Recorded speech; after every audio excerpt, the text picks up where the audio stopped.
Everyone, मैं आशा करती हूँ आप सभी ठीक होंगे। मैं काजल धामी आप सभी का स्वागत करती हूँ आपके अपने चैनल पीपल डीजे में। जैसा कि हम सभी को पता है कि केवीएस की वैकेंसी अब जल्द ही आने वाली है। आज की इस वीडियो में मैं आप लोगों के साथ डिटेल में डिस्कस करूंगी कि केवीएस पीआरटी का आपका एग्जाम पैटर्न क्या है, आपकी क्या योग्यता होनी चाहिए यानी कि क्या एलिजिबिलिटी होनी चाहिए। इसके अलावा आपको इस परीक्षा के किस तरीके से अपनी तैयारी शुरू करनी है, कौन से पार्ट को कहाँ से आपको तैयार करना है, इसके अलावा आपकी एज लिमिट क्या होनी चाहिए, साथ ही साथ एग्जाम कितने घंटे का होगा, इसमें नेगेटिव मार्किंग है या नहीं है, ये सभी चीज़ों पे आज की इस वीडियो में हम चर्चा करने वाले हैं। तो चलिए वीडियो शुरू करें। जैसा कि हम सभी को पता है कि केवीएस की जो वैकेंसी है आपको जुलाई एंड में या फिर अगस्त स्टार्टिंग में आपको देखने को मिल जाएगी। और जैसा कि हम लोगों को पता है कि केवीएस एक ऐसी संस्था है जिसमें हमारी टीचिंग की ये जो पोस्ट निकाली जाती है और नोटिफिकेशन आने के बाद लगभग आपके पास सिर्फ 3 महीने का समय रहता है। तो देखिए, अगर आप यहाँ पे नोटिफिकेशन आने का वेट कर रहे हैं और ये सोच रहे हैं कि हम तब से तैयारी शुरू कर देंगे, तो देखिए यहाँ पे आप छोटे से मिस्टेक कर जाएंगे। आपको कुछ कॉमन सब्जेक्ट जो कि यहाँ पे पूछे जाते हैं वो आपको अभी से तैयार करने शुरू कर देनी चाहिए, ताकि जब वैकेंसी आए तब आप लोगों को इस चीज़ में मदद मिले। इसके अलावा जैसे कि हमें पता है कि केवीएस में आपका यहाँ पे इंटरव्यू भी कंडक्ट होता है। देखिए, इंटरव्यू के लिए हम लोग अलग से एक वीडियो में चर्चा करेंगे। आज के इस वीडियो में हम जो रिटन पेपर होता है इसके एग्जाम पैटर्न को जरा डिटेल में डिस्कस कर रहे हैं।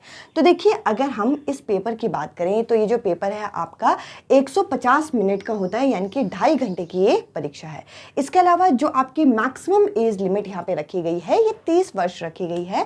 यहाँ पे मैंने ये जनरल कैंडिडेट के लिए बताया है। इसके अलावा एज रिलैक्सेशन यहाँ पे अलग अलग कैटेगरी वाइज यहाँ पे मिलता है। अगर हम यहाँ पे नेगेटिव मार्किंग की बात करें तो देखिए, यहाँ पे जो नेगेटिव मार्किंग है इस परीक्षा में नहीं होती। यानी कि अगर आप ये परीक्षा देने जाएं तो आपको ये सलाह दी जाएगी कि जो आपके 250 क्वेश्चन हैं टू 150 क्वेश्चन हैं वो आप सारे के सारे यहाँ पे अटेम्प्ट करके आएँ, क्योंकि यहाँ पे नेगेटिव मार्किंग नहीं है।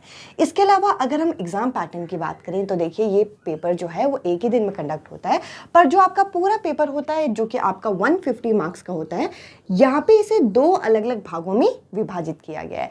अब देखिए, 2 अलग अलग भागों में विभाजित तो किया गया है, पर अगर आप यहाँ पे ध्यान से इस एग्जाम पैटर्न को देखेंगे तो जो जनरल इंग्लिश और जनरल हिंदी आपको पार्ट 1 में 10-10 अंकों की पूछी जाती है, वही आपके सब्जेक्ट कंसर्न में दोबारा यहाँ पे 10-10 अंकों की पूछी जाती है।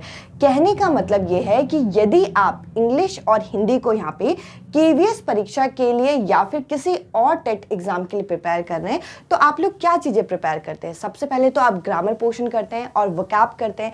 तो देखिए, जो आप इंग्लिश में, जैसे कि अगर मैं प्रिपरेशन कर रही हूँ इंग्लिश में, मैंने नाउन टॉपिक कर लिया और वोकैब के जैसे कि आप मान के चलिए ईडियम्स फ्रेजेस कर लिए, तो देखिए ये जो दोनों टॉपिक होंगे आपको यहाँ भी मदद करेंगे और यहाँ भी मदद करेंगे। तो इससे हमें पता चलता है जो हम इंग्लिश प्रिपेयर करने वाले हैं इस परीक्षा में वो 10 नंबर की नहीं, हमें 20 नंबर की मदद करेगा। तो देखिए, जैसे कि मैंने कहा, नोटिफिकेशन आने के बाद आपको 3 महीने का समय मिलता है, पर कम से कम जैसे कि जनरल इंग्लिश हो गया, जनरल हिंदी हो गया, ये तो आप तैयार करके रख सकते हैं। और इसके लिए अगर आप मेरे से बुक पूछें तो देखिए, बुक जो है वो आप खुद यहाँ पे स्पेसिफिक चूज करिए। देखिए, हिंदी के लिए तो आप ल्यूसेंट की जो हिंदी की बुक है वो ले सकते हैं, या फिर आप क्या करिए 8th से लेकर 10th क्लास तक की एनसीईआरटी के अंदर जो हम लोगों को ग्रामर की अलग से बुक दी जाती है, अगर आपके पास वो है, अगर आपके खुद के एग्जाम टाइम में अगर आपने खरीदी थी कभी भी, तो आप वहाँ से प्रिपेयर कर सकते हैं। या फिर आप ल्यूसेंट की जो हिंदी की किताब है वो कर सकते हैं, या फिर अगर आपने कहीं से भी कोचिंग ली है और हिंदी की ग्रामर की इनडेप्थ अगर आपने नॉलेज ले ली है तो उसको बार बार रिवाइज करते रहिए। देखिए, अलग अलग जगह से रिसोर्सेस इकट्ठा करने से अच्छा ग्रामर चेंज नहीं होगी। आप कहीं से भी आप प्रिपेयर करें, जो आप हिंदी ग्रामर प्रिपेयर करें, आप इस चीज को ध्यान में रखिए, ये यहाँ भी आपको मदद करेगी और सब्जेक्ट कंसर्न में भी हिंदी मदद करेगी। तो 20 नंबर आपके यहाँ पे प्रिपेयर होंगे।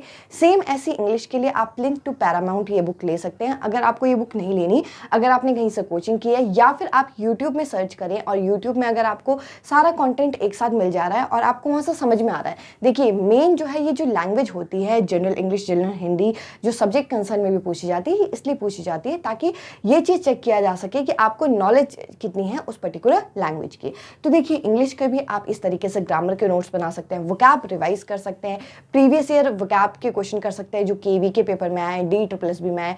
इनफैक्ट एसएससी या फिर बैंक पीओ की कोई कंबाइंड बुक जैसे कि ब्लैक बुक करके एक बुक आती है, आप वैसी कोई एक बुक खरीद सकते हैं जिसमें आपको वोकैब एक साथ मिल जाए, या अरिहंत के जो हमारी ईडम फ्रेजेस के अलग अलग बुक आती है, वन वर्ड सब्स्टिट्यूशन के अलग अलग बुकें आती हैं, आप वो ले सकते हैं ताकि सिर्फ आप यहाँ पे 10-10 नंबर की नहीं, यहाँ पे 20-20 नंबर की तैयारी कर रहे हो इंग्लिश और हिंदी की।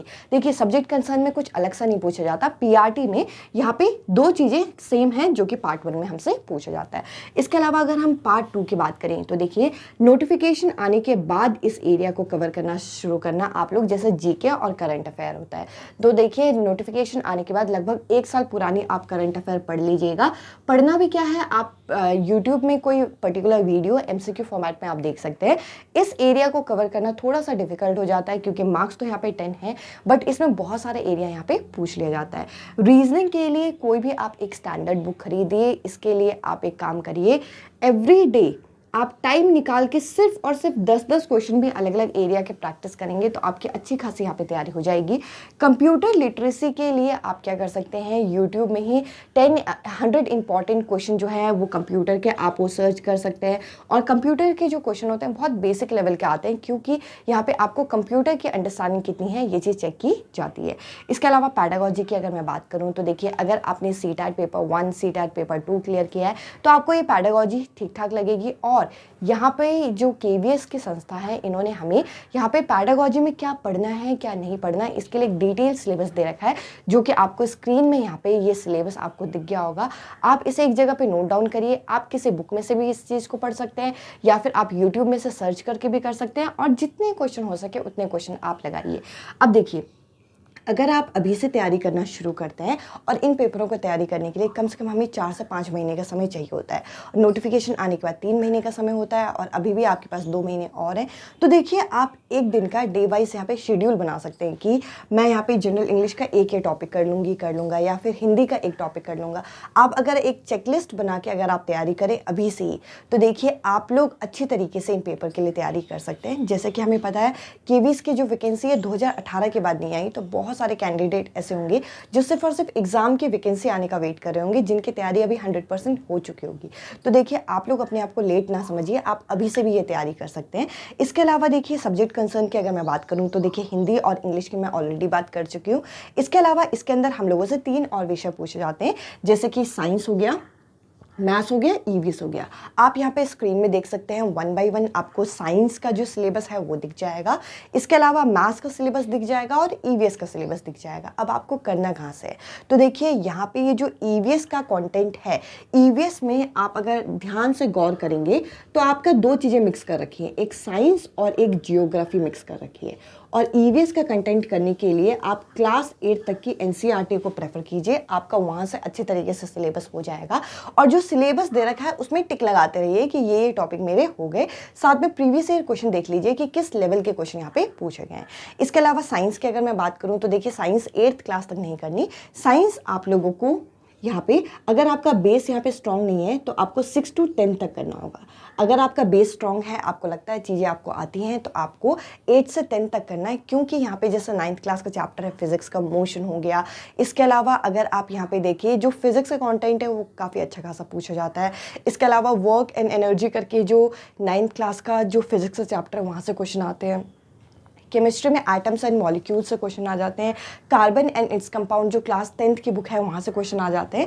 तो ये जो सब्जेक्ट कंसर्न में ये जो 3 विषय आपको दे रखा है, इसके लिए आप प्योरली एनसीईआरटी पे फोकस कर सकते हैं, अलग से आपको कोई बुक खरीदने की ज़रूरत नहीं है।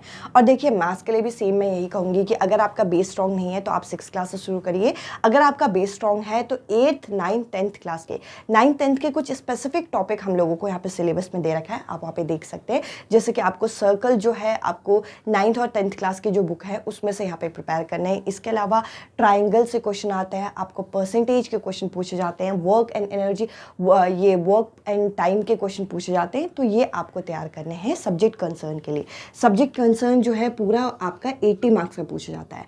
इसके अलावा अगर मैं आपसे बात करूँ एलिजिबिलिटी की, तो देखिए यहाँ पे 2 तरीके की एलिजिबिलिटी है।